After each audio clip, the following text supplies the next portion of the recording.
Okey, kita sambung untuk 4.2 getting system, cooling system, temperature control system and injection system.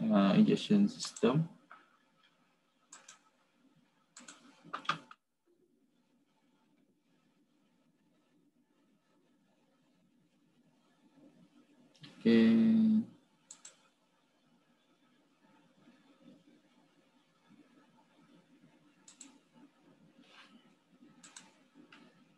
Alright.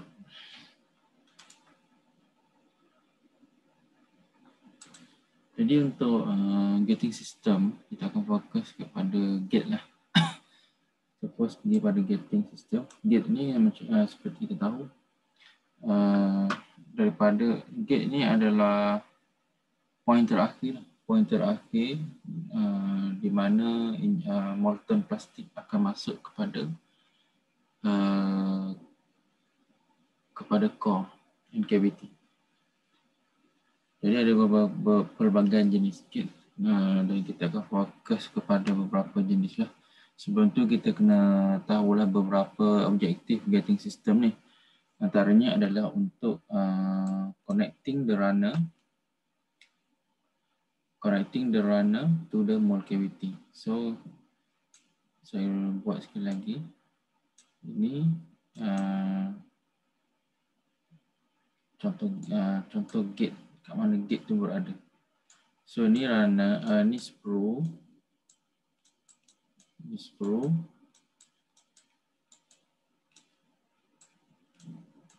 Lepas sprue dia akan pergi kepada runner. Dan last sekali barulah gate. Dia ada fungsi-fungsi dia tertentu lah. Okay. So kat sini mungkin part lah. Part yang kita nak inject. Jadi kita fokus kat sini gate. Okay, connecting the runner to the mold cavity. Ni runner, sini runner, ini gate. Jadi kedua adalah provide automatic negating. Automatic negating ni maksudnya selepas dia inject dan dia nak eject. Inject dengan eject tu ada beza. Lepas inject, masa nak eject tu, dalam proses nak eject tu, gate ni juga berfungsi untuk negating, maknanya dipisahkan antara gate dengan inject tepat lah. Ada yang gate yang kena remove secara manual. Ada yang boleh di remove dalam mekanisme pergerakan itu sendiri. Dalam masa nak eject tu, dia boleh terus remove the gate.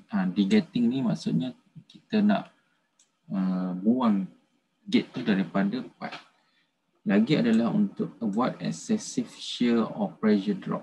Jadi gate ni juga ada memainkan peranan dari segi velocity, shear rate dan sebagainya lah.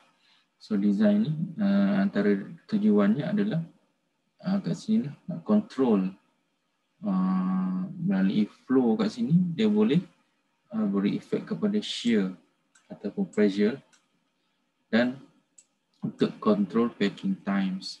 Seperti yang saya pernah cakap sebelum ni, gate ni bila flow masuk sini dan masuk kepada part ni, masa packing ni, kalau kau ingat lagi, pack ni adalah masa pressure dikenakan supaya molten plastik tu betul-betul fill core and cavity ni. Jadi packing time bila mold ni, bila gate ni dah cure ataupun keras, so tak ada lagi material yang boleh masuk ke dalam core and cavity ni. Maknanya once gate ni dah keras, so packing time tu habis.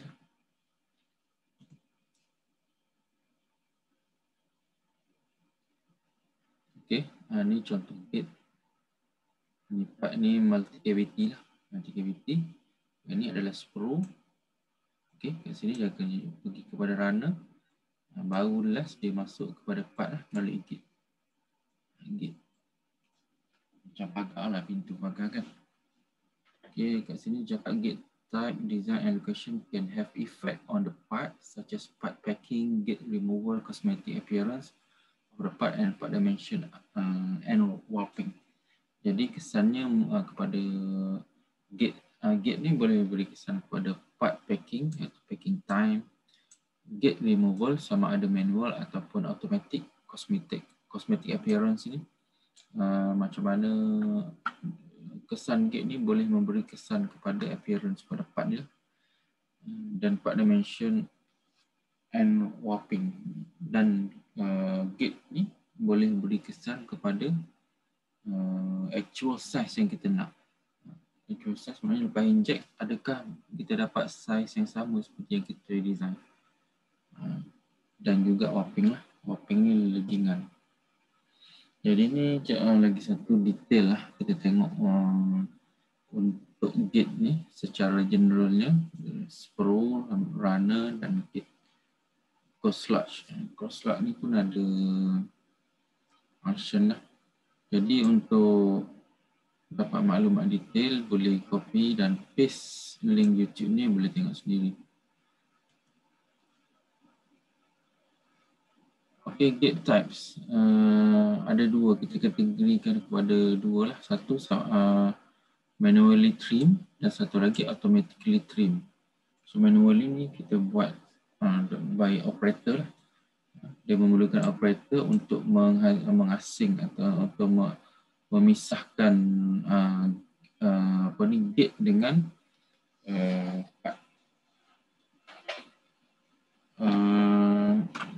antara sebab lain kita memilih untuk decide untuk menggunakan manually trim gate adalah bila gate tu terlalu besar. Terlalu besar, dia mungkin memerlukan mekanisme yang lebih lah. So untuk jimatkan kos, kita kena gunakan method yang manual, kena potong manually by operator. Dan juga bila keadaan memerlukan shear sensitive material seperti PVC, di mana dalam kes ni material ni shear tahu kan shear rate. Maknanya kalau dia perlukan shear rate yang sensitif, mungkin secara automatik ni dia tak sesuai, mungkin boleh menyebabkan defect dan sebagainya, dia kena buat by hand lah, manually. Dan satu lagi type of gate adalah automatic. Automatic ni dia jatuh sendiri lah, dan seboleh-bolehnya kita cuba guna metod ni supaya dapat reducekan cost. Cost ni dari segi untuk kita, cost ni maksud dari segi manpower lah. Mungkin cost dari segi manufacturing ni lebih sikit daripada manual. Tapi at the end pengguna kita boleh reduce mungkin seorang atau dua atau beberapa operator. So kat itu banyak lah. Dalam masa yang lama dia akan dapat cover balik lebihan kos dalam menghasilkan more dengan eliminate manual operator. Jadi bila automatic, kita boleh konsisten lah masa, sebab dia kalau manpower dia punya masa kita tak ada control, dia subjektif, mungkin ada yang cepat, ada operator yang lambat. Jadi bila kita guna automatic, cycle time ni kita boleh control lah.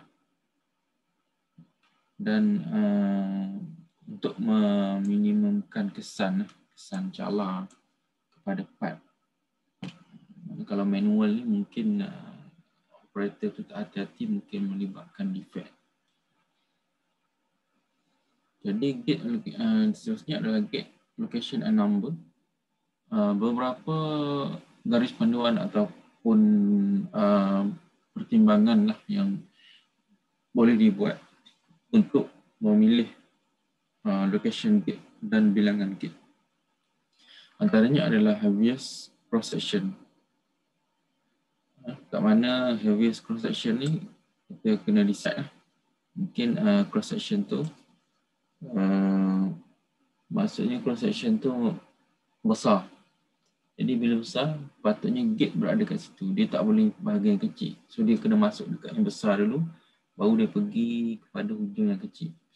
Sebab kalau material tu masuk bahagian yang cross section kecil menuju kepada besar, takut dia tak sempat nak sampai. Lagi untuk minimizekan obstruction laluan tu, kita cubalah minimize daripada halangan kepada flow tu. Kena decide. Sebab kalau banyak halangan, so satu dia perlukan force yang tinggi. Satu dia perlukan masa yang lebih banyak lah. So kita kena optimize lah kedudukan gate location dan number.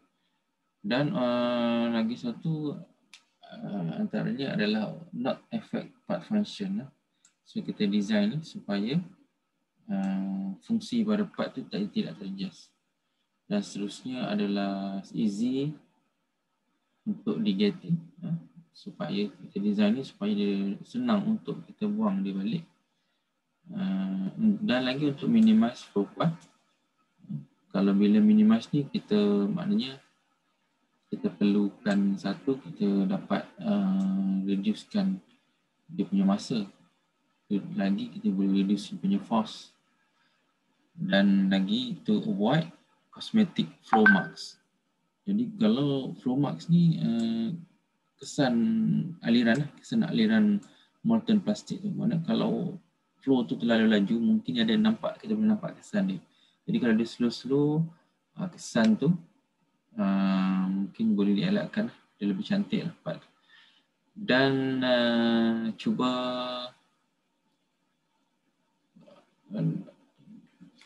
dia bergantung kepada jenis part yang kita nak.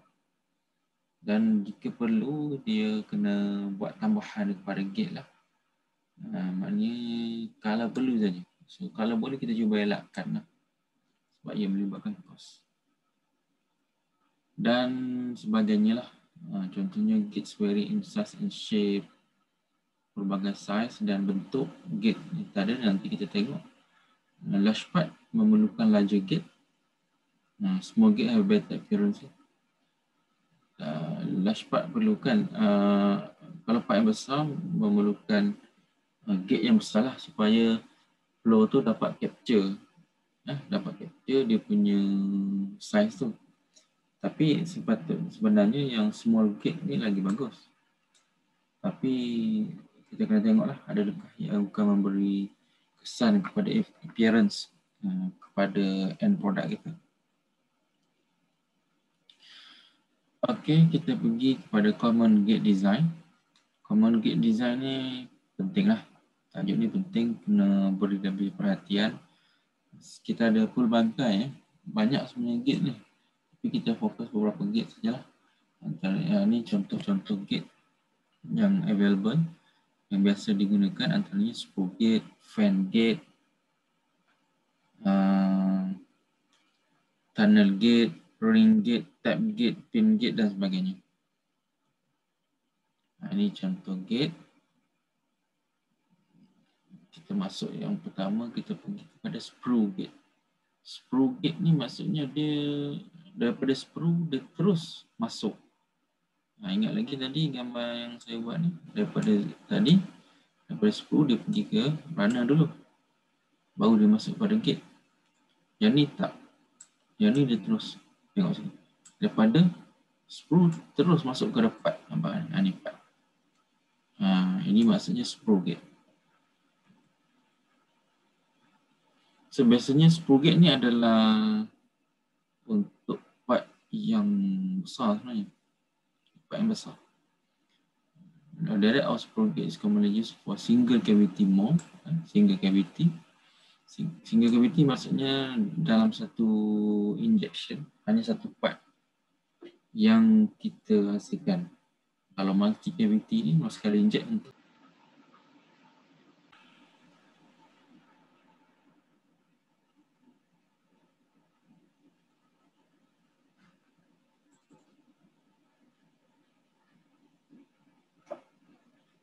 Okey.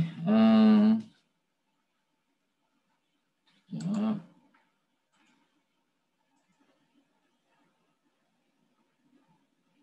Alright, sambung.